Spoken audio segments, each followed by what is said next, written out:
Vice President, thank you for taking questions today.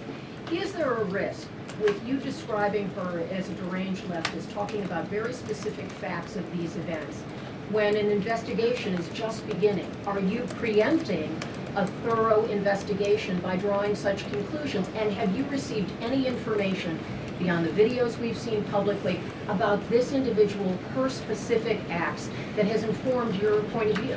Well, first of all, the Department of Justice is going to investigate this. The Department of Homeland Security is already investigating this. But the simple fact is, what you see is what you get in this case. You have a woman who is trying to obstruct a legitimate law enforcement operation. Nobody debates that.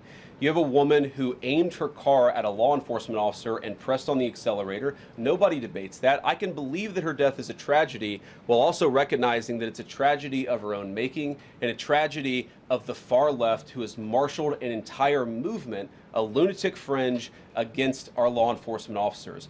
I think what is clearly happening here, and it's going to keep on happening unless the Democrats wake up and say, you know what, you don't have to agree with our immigration policies. You don't have to agree with what the president or the vice president believe about immigration enforcement, but why don't you take this to the ballot box? Why don't you vote? Why don't you organize? Instead, what some of them are doing is encouraging people to get violent with our law enforcement officials. It's disgraceful, and it's got to stop.